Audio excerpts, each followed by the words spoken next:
Devil's on the house of the rising sun. Chicken in her bed, bam, picking out dough. Granny's a dog man, no child, no.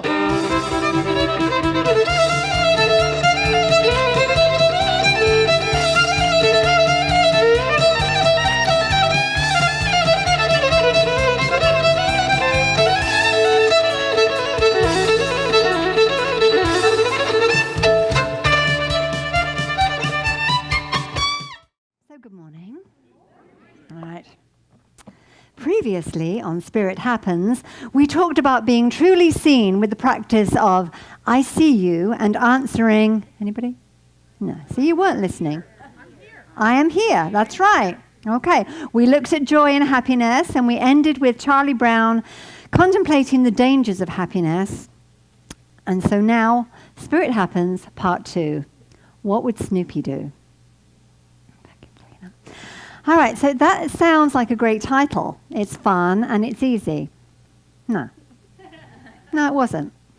It wasn't. I thought, this is great. This is going to be simple. I can get on the computer and it's just going to come.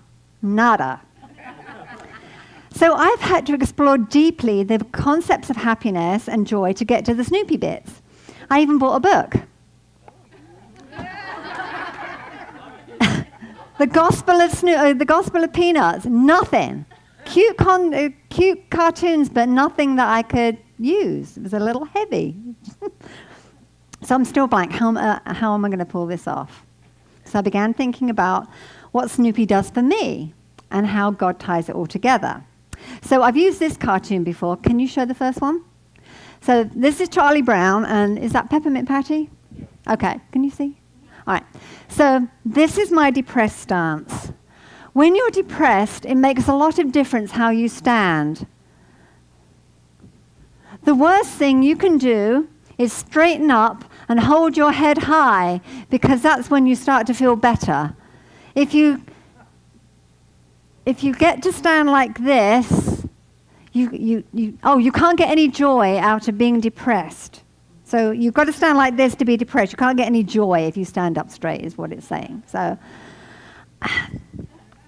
let's go to the next one. So it would appear that Charlie Brown is at least contemplating being open to some happy. I think you're afraid to be happy, Charlie Brown. Don't you think happiness would be good for you? I don't know. What are the side effects? I mean, that's... But Charlie Brown doesn't give up. Even when confronting the fact that the odds are overwhelmingly against him, he worries and he doubts, but most importantly, he keeps trying. He is at least willing to be willing. That's one of my favorite sayings.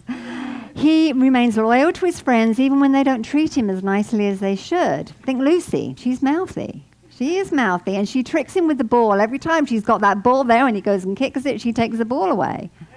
And he still goes for it. But one day, maybe, he will choose not to go down the same road and keep falling down the same hole. He may choose differently.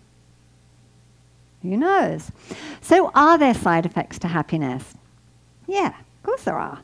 And sometimes all that smiling just seems like work. But I mean, who has time for happy when there are other things to do and worry about? Who has time for happy? But what if feeling happy made us more productive and the job was easier because we changed our way of thinking? Change your thoughts, change your life. Thoughts become things, choose the good ones. It sounds simple. And happy is a birthright. It's a state of beingness. So years ago, I knew a guy whose last name was Day. So they called him Happy. He was Happy Day. He was. And he was really, really happy, and his real name was Graham. We call him Happy. And I never saw him down. He was very fun. I'm going to stick with happy. So happiness lowers our stress levels. Again, it's how we handle it.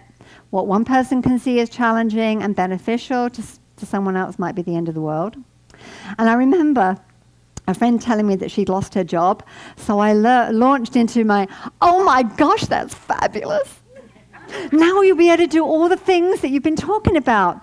And she looked at me darkly and said, I might feel like that tomorrow, but right now I'm scared and my self-esteem is low. So let me have my moment, and I'll think about happy tomorrow. Great. Okay, so I said, I'll hold the space for you. She got a great job. She became a director. Now she has her own business. Yeah, she's happy. And where was God in this? Right there, providing the circumstances and the situations and a path of light. Sometimes we need that shove to move us out of our humdrum and stagnation into action. We all know that, right? So laughter is spiritual healing. This is my byline. I've got it everywhere. This is from my treatment room. And this is something I totally believe in. And there have been studies where people have laughed themselves well. A woman was diagnosed with terminal cancer, and she laughed herself into remission by watching Abbott and Costello. And that's not my bag, but, whatever works. But she alchemized the chemistry in her body by changing her outlook and her mind and not buying into diagnosis. So I'll put that out the way there, because I got other stuff here. I've got other props, which I haven't practiced with. Happiness makes us kinder and more generous and more giving and more expansive. We become more optimistic and less jaded. We seek the best in all people and situations. And in the book, Heidi's Children, did you know there was a trilogy of Heidi? Well, there is. Joanna Spyri died, and then Charles Tritton wrote Heidi Grows Up and Heidi's Children. So I've always liked this little prayer, so I thought I would include it. I even marked it, look at that. And so Heidi teaches her daughter this prayer after her child is lost and subsequently found. I need a kinder heart, dear Spirit, dwell in me. Help me to live and love and work and of more service be. I need a stronger will, Eternal One Divine. Strengthen me and make my thoughts in harmony with thine. I need a broader mind. Dear Spirit, make me see that all who struggle in pain are laboring for thee.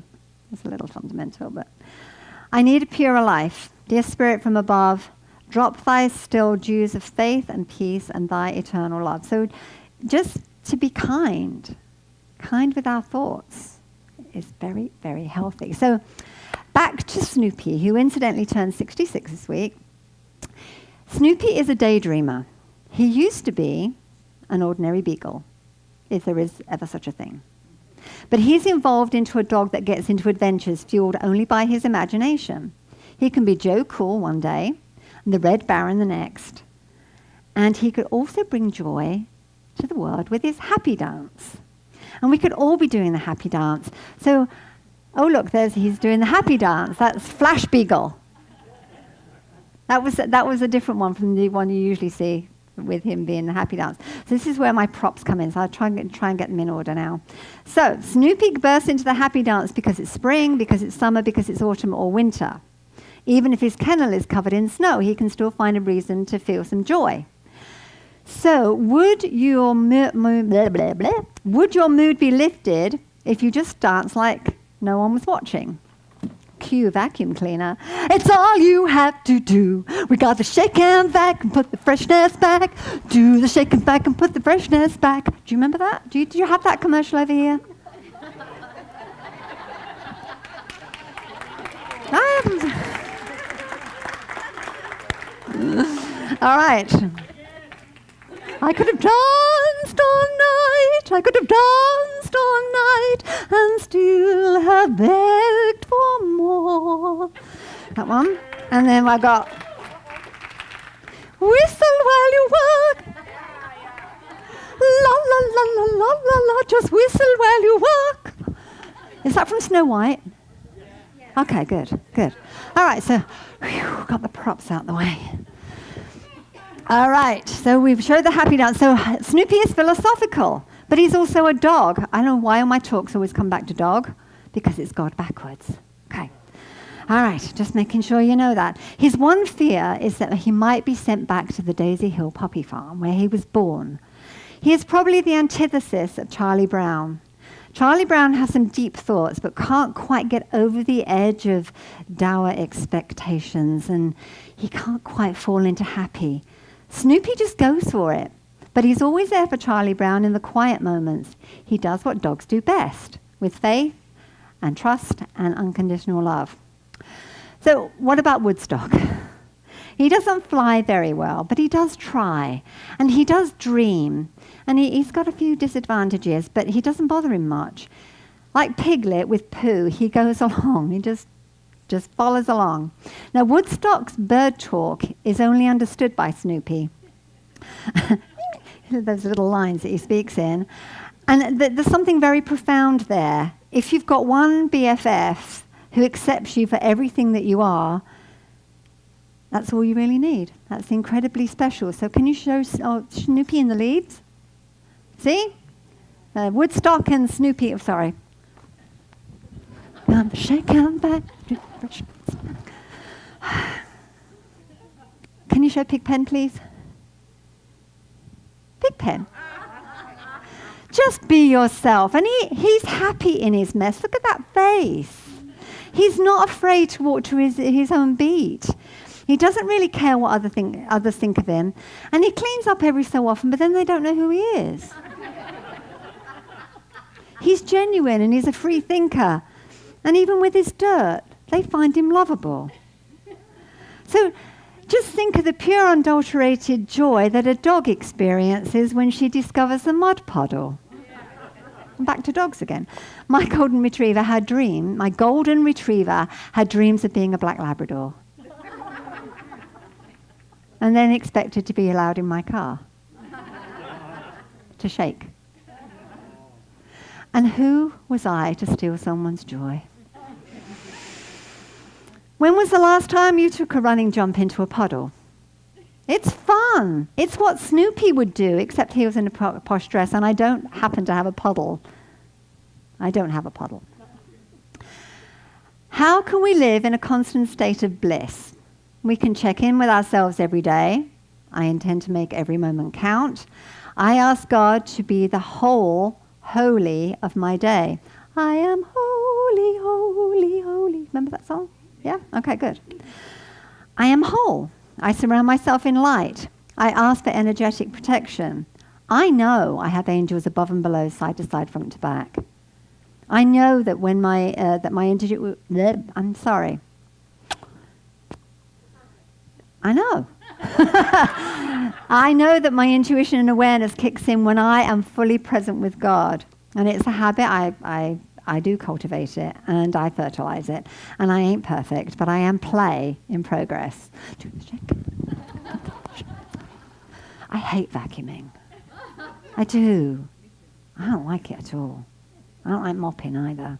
But I like cleaning out. I like cupboards. We could swap, Karen. So I've been really fascinated with the work of Brené Brown lately. I just can't get enough of her work. So I'm really happy that Teresa's going to be doing a series on the book Daring Greatly. And she uses what she calls a vowel check to see how her days are progressing. And it was an idea she picked up from a 12-step group. So vowel check, A-E-I-O-U-Y. A. Have I been abstinent today? However do you define that? Is it from food or unkind thoughts? You can check in. Have I exercised today? Whether that be your mind, your body, your emotions, or your spirit. I.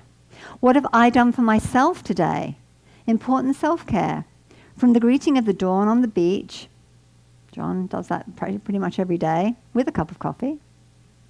And how about taking a nap?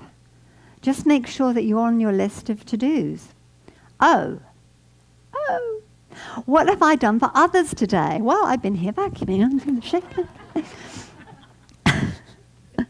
Have I smiled? Yeah, absolutely. I have smiled. Did you hear me sing? No, I have smiled. Have I been there? Have I held space? Yeah, I've done all that today. I can take a nap. Yay. You, am I holding on to unexpressed emotions today? Did I need to weep, laugh, talk, write, be honest, and speak my truth? I'm here. Why? Yay. Something good has happened today. We're here. We're having fun with Snoopy in church singing about the devil. This is unity, people. And it's only 10:35. It's still early. Remember, every moment is an opportunity to experience something good. Can you show that one? My life has no purpose, no direction, no aim, no meaning, and yet I'm happy. You just go and lay on your kennel. That's all you have to do. Oh, I can't figure it out. Oh, I can't figure it out. What am I doing right? We're right here because we're right here in the right place. Owning our story can be hard, but not nearly as difficult as spending our lives running from it. Embracing our vulnerabilities is risky, but not nearly as dangerous as giving up on love and belonging and joy. The experiences that make us the most vulnerable. Only when we are brave enough to explore the darkness will we discover the infinite power of our light. And that's from Brené Brown. I do recognize the light in you. I see you. Thank you. And in you, you see me. Into me see. Intimacy. So be brave. Dare to embrace life. And as Snoopy says, every time you find humor in a difficult situation, you win. And then you get to nap. So can you put the last one up? See, a good laugh and a long sleep are the two best cures for anything. Yay! So have fun today and sing and dance and laugh because that's all I got. So we do